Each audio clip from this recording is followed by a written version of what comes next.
everyone. Welcome to the Impact IAS Academy. இன்னைக்கு நம்ம வீடியோல பார்க்க போறது கரண்டா யூரோப்பில் நடந்துட்டு இருக்க ஒரு சிவியர் வைல்ட் ஃபயர் பத்தி. ஆகஸ்ட் 2026 நியூஸ் படி பார்த்தோம்னா Europe is witnessing a exceptionally severe wild fire condition in many countries. அதாவது France, Germany, Italy, Hungary, Croatia, Germany and UK இந்த மாதிரி நிறைய கண்ட்ரீஸ்ல இந்த வைல்ட் ஃபயர் ஸ்ப்ரெட் ஆகிட்டு இருக்குது. அண்ட் இயூவோட ரீசன்ட் ரிப்போர்ட்ஸ் படி around 4.35 lakhs of hectares of லேண்டை வந்து இந்த வைல்ட் ஃபயர் வந்து பர்ன் பண்ணியிருக்கு அப்படின்னு சொல்றாங்க. ஸோ இதை பற்றி தான் இந்த வீடியோவில் நம்ம டீட்டெயில்டாக பார்க்க போகிறோம். Let's get in to the video. முதல்ல வைல்ட் ஃபயர் எதனால வந்து ஃபார்ம் ஆகுது அப்படிங்கிறத பார்ப்போம். ஒரு ஃபயர் எப்போவுமே ஃபார்ம் ஆகிறதுக்கு 3 விஷயம் அடிப்படையாக தேவை. ஒன்று அதோட அந்த ஃபியூவல் மெட்டீரியல், அதுக்கப்புறம் ஒரு இக்னிஷன் ஸ்பார்க், அதுக்கப்புறமா ஆக்சிஜன் சப்ளை. இந்த 3 தான் எந்த ஒரு ஃபயருக்குமே வந்து பேஸ் காம்பனன்ஸாக இருக்குது. ஸோ அந்த வகையில் பார்த்தா ஃபர்ஸ்ட் ஆஃப் ஆல் ஃபியூவல். இதில் வந்து வைல்ட் ஃபயர்ஸ்க்கு ஃபியூவல் எது அப்படின்னு பார்த்தா ட்ரை வெஜிடேஷன் தான் வைல்ட் ஃபயர்ஸோட ஃபியூவல். ஃபாரஸ்ட் அப்படின்னு பார்த்தாலே நமக்கு வந்து grasses, leaves, branch, shrubs, dead wood இது எல்லாமே அபண்டன்ட்டாக கிடைக்கும். ஸோ ஒரு ட்ராட் சீசன்லேயோ இல்லை ப்ரொலாங்டு ஹீட் சீசன்லேயோ என்ன ஆகுதுன்னா இந்த வெஜிடேஷனில் இருக்க மாய்ஸ்சர் எல்லாமே குறைஞ்சு அது ரொம்ப ட்ரை ஆகி ஒரு ஃப்ளேமபிள் மெட்டீரியலாக மாறிடுது. ஸோ இந்த ட்ரைட் பயோமாஸ் தான் நம்ம வைல்ட் ஃபயர்ஸ்க்கான பேசிக் ஃபியூவல். ஸோ ட்ராட்னால மாய்ஸ்சர் குறைஞ்சு அது வந்து ட்ரை பயோமாஸாக மாறி ஒரு கம்பஸ்டபிள் ஃபியூவலாக மாறுது. அதுக்கப்புறம் இக்னிஷன். ஒரு சோர்ஸ் ஆஃப் ஹீட் வேணும். எவ்வளோதான் பயோமாஸ் இருந்தாலும் அதுக்கான ஒரு ஸ்பார்க் தேவை இல்லை. அந்த வைல்ட் ஃபயர் ஒரு சடன் ஸ்பார்க்கால இக்னைட் ஆகலாம். அப்படி இல்லைன்னா அதுக்கு நிறைய சோர்சஸ் ஆஃப் ஃபயர் இருக்கலாம். For example lightning. லைட்னிங் தான் மோஸ்ட் காமன் நேச்சுரல் காஸ். ஒரு லைட்னிங் நடந்து அது வந்து ட்ரை வெஜிடேஷனை ஸ்ட்ரைக் பண்ணும்போது தான் ஒரு ஹியூஜ் வைல்ட் ஃபயர் ஃபார்ம் ஆகிறதுக்கான ஒரு ரீசன் உருவாகுது. அது போக ஃபாரஸ்ட்னு வரும்போது கேம்ப் ஃபயர் பண்ணுவாங்க, நிறைய பீப்புள் கேம்பிங் போவாங்க, அங்கே வந்து டிஸ்கார்டட் சிகரெட் பட்ஸ் இருக்கும். ஸோ இதுவும் வந்து ஃபயரை இக்னைட் பண்ணுறதுக்கு ஒரு வாய்ப்பு தருது. அப்புறம் அக்ரிகல்ச்சரல் ஃபாரஸ்ட் பர்னிங், அப்புறம் ஸ்பார்க்ஸ் ஃப்ரம் பவர் லைன்ஸ், அந்த வழியாக போகிற பவர் லைன்ஸ் ஆகட்டும் இல்லை மெஷினரி ஆகட்டும் வெஹிக்கிள்ஸ் ஆகட்டும் அதுலேருந்து உருவாகிற ஸ்பார்க்ஸ் இதெல்லாமும் ஒரு ரீசன் தான். அதுவும் இல்லாமல் டெலிபரேட் இக்னேஷன். சில பேர் வேணும்னு வைல்ட் ஃபயர்ஸை கிரியேட்டும் பண்ணுவாங்க, some anti social elements. So இது எல்லாமே ஒரு இக்னைஷனை கிரியேட் பண்ணுது. மூணாவதா ஆக்சிஜன். ஆக்சிஜன் நம்ம அட்மாஸ்பியர்லேயே அபண்டன்ட் லெவலில் இருக்கிறதுனால இந்த ஆக்சிஜன் இந்த ஃபயருக்கு தேவையான எல்லா சப்ளையும் கொடுக்குது. அது போக ஸ்ட்ராங் விண்ட்ஸ் எப்போவுமே வைல்ட் ஃபயர் ரீஜன்ஸில் கிரியேட் ஆகும். அந்த ஸ்ட்ராங் விண்ட்ஸ் இன்னும் தேவையான அளவு ஆக்சிஜனை கொடுத்து இந்த வைல்ட் ஃபயர்ஸ் டை ஆகாமல் அது இன்னும் இன்டென்ஸாக மாறுறதுக்கு தேவையான எல்லா சூழ்நிலையும் கிரியேட் பண்ணி கொடுக்கும். ஸோ ஃபயர் பிகின் ஆகி ஸ்ப்ரெட் ஆக ஆரம்பிச்சிடும். Once the vegetation ignites, the heat produced by the fire dries and heats nearby vegetation, causing it to ignite. So இப்படி கிரியேட் ஆகிற வைல்ட் ஃபயர்னால பக்கத்தில் இருக்க வெஜிடேஷனுக்கும் அந்த ஹீட்டும் அந்த ஃபயர் எம்பர்ஸும் ஸ்ப்ரெட் ஆகி இப்படி தான் வைல்ட் ஃபயர் ஃபார்ம் ஆகுது. ஸோ இப்போ யூரோப்பில் இந்த மாதிரி increasing incidences of wild fires வர்றதுக்கு என்னென்ன காரணம் அப்படின்னு பார்த்தா ஃபர்ஸ்ட் காரணம் rising temperatures, heat waves and drought. இப்போ நடந்துட்டு இருக்க குளோபல் கிளைமேட்டிக் சேஞ்சில் குளோபல் ஆவரேஜை விட அதிகமாகவே யூரோப் வந்து ஹீட் ஆகிக்கிட்டே இருக்குது. ஸோ அதனால they are experiencing persistent periods of heat and drought. So இந்த ப்ரொலாங்டு ஹீட் வேவ்ஸ் என்ன பண்ணுதுன்னா இவாபரேஷனையும் எவாப்போ டிரான்ஸ்பிரேஷனையும் இன்க்ரீஸ் பண்ணிடுது. ஸோ அதனால காஸ் ஆகிற அந்த ட்ராட்ஸ் வந்து சாயிலில் இருக்கிற ஃபுல் மாய்ஸ்சரையும் சக் பண்ணி எடுத்துருது. ஸோ சாயிலையும் சரி வெஜிடேஷன்லேயும் சரி வெரி லோ மாய்ஸ்சர் இருக்கிறதுனால அது ஒரு ட்ரை பயோமாஸாக மாறி அதோட பர்னிங் அதாவது இக்னைஷன் பாயிண்ட் வந்து ரொம்ப குறைஞ்சு போயிடுது. So it leads to lower threshold of ignition and makes them highly inflammable. So, as forest, grasslands and shrubs become progressively drier, their flammability increases. So, ஒரு small ignition, ஒரு சின்ன spark கூட ஒரு பெரிய ஃபயரை கிரியேட் பண்ணி விட்டுரும்.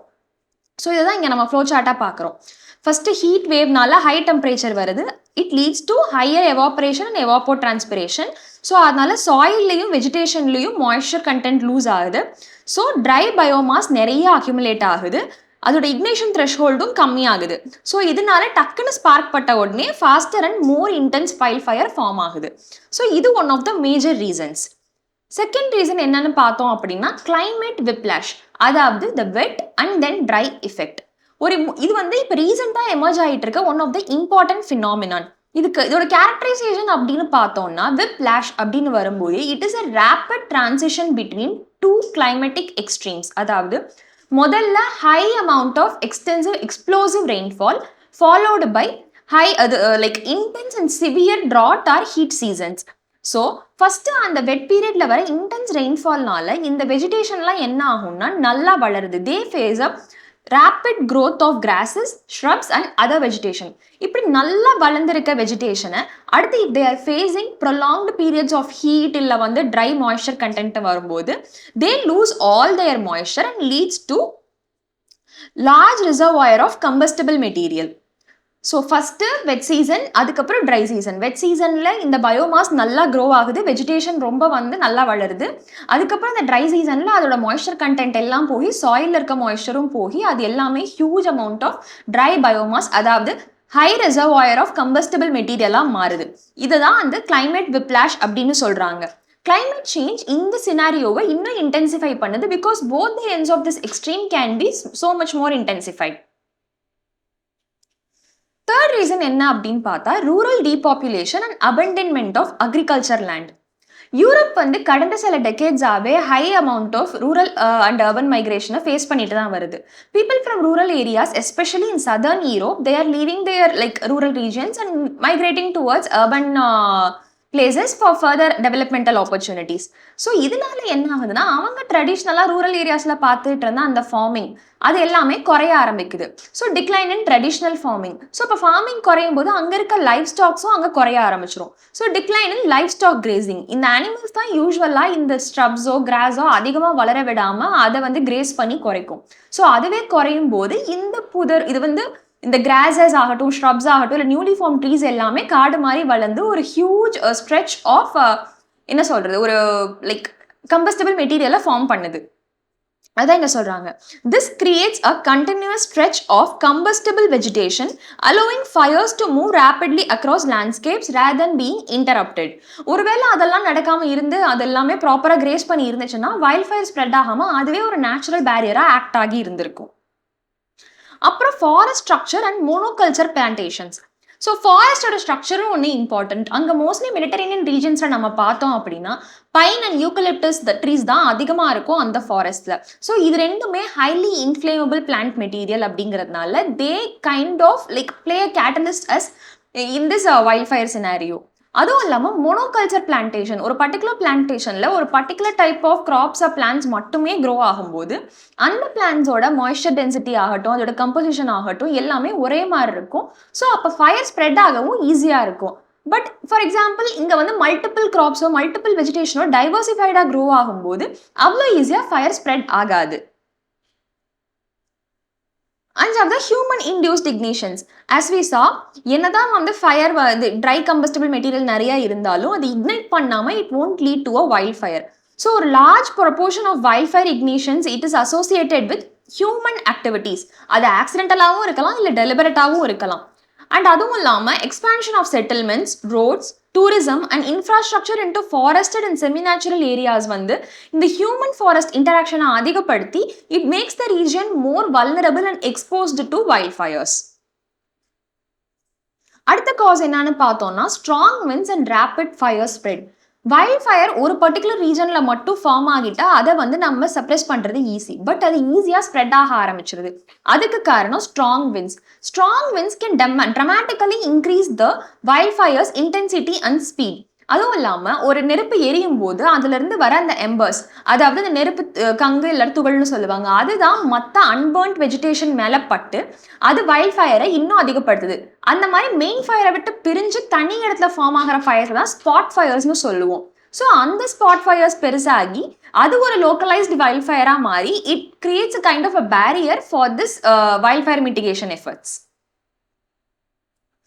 செவன்த் ஒன், இது ஒரு நியூ கான்செப்ட், பைரோக்யூமுலோனிம்பஸ் கிளவுட்ஸ். அதாவது நமக்கு நல்லா தெரியும் ஒரு ஸ்டார்மை வந்து கிரியேட் பண்ணுறது கியூமுலோனிம்பஸ் கிளவுட்ஸ் தான். ஸோ இப்போ பைரோக்யூமுலோனிம்பஸ் அப்படின்னு வரும்போது தே ஆர் ஃபயர் கிளவுட்ஸ். இதை வந்து கிரியேட் பண்ணுறதுனா extremely intense wild fire situations தான் இந்த கியூமுலோனிம்பஸ் கிளவுட்ஸை வந்து கிரியேட் பண்ணுறது. ஸோ ஒரு பெரிய large amount of wild fire நடந்துட்டு இருக்கும்போது அங்கே enormous amount of heat generate ஆகும். ஸோ அதனால ஹாட் ஏர், ஸ்மோக், இது எல்லாம் மாய்ஸ்சர் இது எல்லாமே ரேப்பிடாக ரைஸ் ஆகி அந்த ஸ்மோக்கை சுற்றி கண்டென்ஸ் ஆகி வாட்டர் ட்ராப்லெட்ஸாக உள்ள அக்யூமுலேட் ஆகி இருக்கும். ஸோ சுச்சுவேஷன் ஃபேவராக இருக்கும்போது இந்த பைரோக்யூமுலோனிம்பஸ் கிளவுட்ஸ்குள்ள ஸ்டார்ம் ஃபார்ம் ஆகிறதுக்கான எல்லா ஃபேவரபிள் கண்டிஷன்ஸும் பக்காவாக இருக்கும். So, they can create lightning striking the unburned parts of vegetation. அது மட்டும் இல்லாம they are very dangerous because they can produce powerful and unpredictable winds. அப்புறம் they can rapidly alter the direction and speed of fire. And the smoke and embers they can transport for hundreds of meters and considerable distances. And as I said, they generate lightning capable of lighting the unburned vegetation area.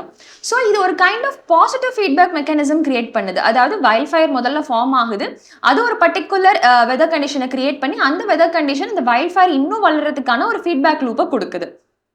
That is why this pyrocumulonimbus clouds வந்து ரொம்ப டேஞ்சரஸ்னு நம்ம சொல்றோம். கடைசி emergence of extremely intense wild fires. இந்த wild fire சினாரியோவை தான் வந்து geologist 6th generation wild fire அப்படின்னு சொல்றாங்க. அதாவது the fire that can generate their own weather scenario, அதாவது pyrocumulonimbus and erratic behaviour. They are capable of destroying thousands of hectares of land by releasing over 60 megawatts of energy per meter at their front. So இந்த type of like intense wild fires தான் நம்ம 6th generation wild fire அப்படின்னு சொல்றோம். So they can generate their own local weather and wind. So இதனால அதை டைரக்டாக suppress பண்ணுறது ரொம்ப கஷ்டமாகுது. ஸோ யூரோப்பில் இதுதான் சினாரியோ. அப்போ இந்தியாவுக்கு என்ன பாதிப்பு அப்படின்னு பார்த்தா அதுக்கு இந்தியாவோட வைல்ட் ஃபயர் சினாரியோவை நம்ம ஃபர்ஸ்ட் டிஸ்கஸ் பண்ணுவோம். இந்தியாவில் வைல்ட் ஃபயர்ஸ் அப்படிங்கிறது வந்து தேர் ஹைலி சீசனல் ஃபினாமினான், எஸ்பெஷலி அந்த ட்ரை சம்மர் மந்த்ஸில் தான் அது நடக்கும். ஸோ எங்கெல்லாம் இந்த வைல்ட் ஃபயர்ஸ் ரொம்ப காமன் அப்படின்னு பார்த்தா according to forest survey of இந்தியாவில் ஃபயர் ப்ரோன் ஜோன்ஸ் அப்படின்னு பார்த்தோம்னா north eastern states, especially Mizoram, Tripura, Meghalaya, Manipur, அப்புறம் சென்ட்ரல் இந்தியா அதாவது parts of Chhattisgarh, Madhya Pradesh and Odisha, அப்புறம் வெஸ்டர்ன் அண்ட் சதர்ன் இந்தியாவில் வந்து பார்ட்ஸ் ஆஃப் மகாராஷ்டிரா, கர்நாடகா, தெலுங்கானா, ஆந்திர பிரதேஷ், அப்புறம் ஹிமாலயன் ரீஜன் அதாவது foothills area of Uttarakhand and Himachal. அது எப்போனா ட்ரை பீரியட்ஸில் மெயினாக. ஸோ எஃப்எஸ்ஐ படி நம்ம இந்தியாவில் 10.6% ஆஃப் இந்தியாவோட ஃபாரஸ்ட் கவர் வந்து extremely to very highly fire prone ஜோனில் வந்து சிச்சுவேட் ஆகிருக்குது. ஸோ இந்தியாவில் வைல்ட் ஃபயர்ஸ் அக்கர் ஆகிறதுக்கான மேஜர் ரீசன்ஸ் என்னன்னு பார்த்தா ஃபர்ஸ்ட்டு வந்து நம்மளோட dry season and high temperature. இந்தியாவில் வந்து சீசனல்னு சொல்லிட்டோம், அதாவது நம்மளோட சம்மர் ட்ரை மந்த்ஸ் இருக்குதுல்ல அந்த மார்ச், ஏப்ரல், மே.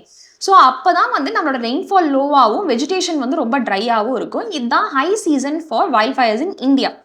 அப்புறம் நம்மளோட ஃபாரஸ்ட் டைப் மெஜாரிட்டியாக எப்படி இருக்கும்னா we have dry deciduous forest. அப்போ ட்ரை டெசிடியஸ் ஃபாரஸ்ட்னா ஒவ்வொரு சீசனுக்கும் they shed their leaves and then regrow. So அப்படி ஷெட் ஆகிற லீவ்ஸ் எல்லாமே ட்ரையாக அது ஒரு ஹியூஜ் பயோமெட்டீரியலாக இருக்கும் as a dry fuel. So இந்த சினாரியோ வந்து எவர்கிரீன் ஃபாரஸ்ட்லையோ இல்லை மாய்ஸ்ட் ஃபாரஸ்ட்லையோ இருக்காது. ஸோ அதனால இந்த dry deciduous forest one of the reasons which makes India vulnerable to wild fires.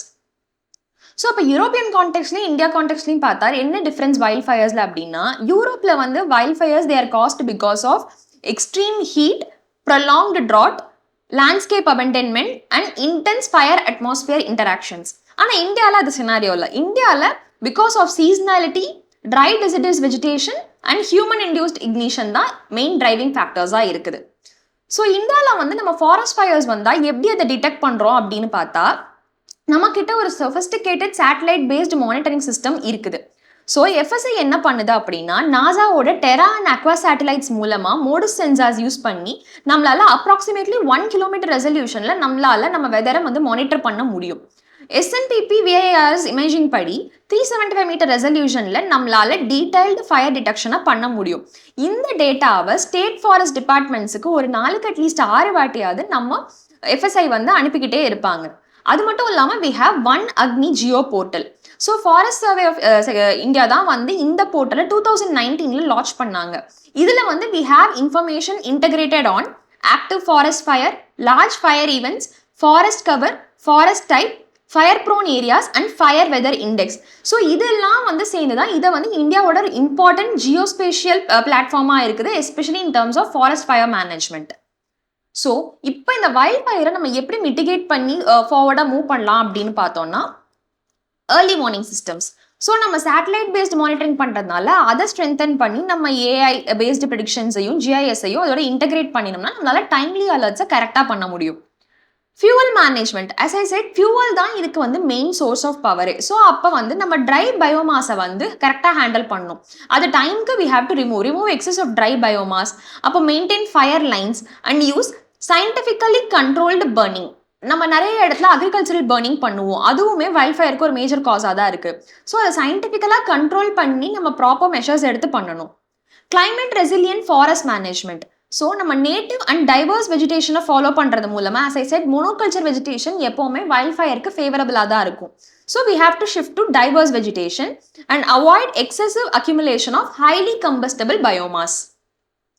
Community participation. So local பீப்புளுக்கும் இந்த ஃபயர் ரெஸ்பான்சஸ் எப்படிங்கிறத ப்ராப்பராக வந்து ஃபயர் ரெஸ்பான்ஸ் டீமை வச்சு அவங்களுக்கு இன்ஸ்ட்ரக்ட் பண்ணி மாக் ட்ரில்ஸ் எல்லாம் கண்டக்ட் பண்ணணும். ஸோ இது மூலமாக ஈஸியாக ஃபயர் ஃபார்ம் ஆகிறத ப்ரிவென்ட் பண்ணவோ நம்ம டிடெக்ட் பண்ணவோ செய்யலாம். Control human ignition. Natural causes நம்மளால தடுக்க முடியாதே தவிர பட் ஹியூமன்ஸால உருவாகிற ஆக்சிடென்டல் டெலிபரேட் காசஸை கண்டிப்பாக அவாய்ட் பண்ண முடியும். ஸோ நம்ம அக்ரிகல்ச்சரல் பர்னிங், கேம்ப் ஃபயர்ஸ் இல்லை வந்து ஃபாரஸ்ட் கிட்ட நடக்கிற அதர் ஆக்டிவிட்டீஸ், இந்த மாதிரி எலக்ட்ரிக்கல் லைன்ஸ், இது எல்லாத்தையுமே ப்ராப்பராக மானிட்டர் பண்ணி நம்ம ரெகுலேட் பண்ணலாம். ஃபைனலாக ரேபிட் ரெஸ்பான்ஸ். நம்மளோட ஃபயர் ஃபைட்டிங் க்ரூஸை ப்ராப்பராக ஸ்ட்ரென்தன் பண்ணி with the equipment, communication networks, inter agency coordination மூலமாக we can keep them war ready. So ஃபைனலாக பார்த்தா வைல்ட் ஃபயருங்கிறது வந்து ஒரு கிளைமேட் மேனேஜ்மெண்ட் இஷ்யூவாக இல்லாமல் அது ஒரு டிசாஸ்டர் மேனேஜ்மெண்ட் இஷ்யூவாக இப்போ மாறி இருக்கு. ஸோ நம்ம ரியாக்டிவ் ஃபயர் ஃபைட்டிங்லேருந்து ஒரு இன்டகிரேட்டட் ஃபயர் மேனேஜ்மெண்ட் சிஸ்டம்க்கு தான் நம்ம ஃபோக்கஸை ஷிஃப்ட் பண்ணுறது மூலமாக we can start focusing on building fire resilient ecosystems and communities. So இந்த வீடியோவில் நம்ம வைல்ட் லைஃப் பற்றின பேசிக் கான்செப்ட்ஸும் அண்ட் யூரோப் அண்ட் இந்தியாவில் இருக்க கண்டிஷன்ஸை பற்றியும் டீட்டெயில்டாக பார்த்தோம். அப்கமிங் வீடியோஸில் மற்ற டாபிக்ஸை டிஸ்கஸ் பண்ணலாம். தேங்க்யூ.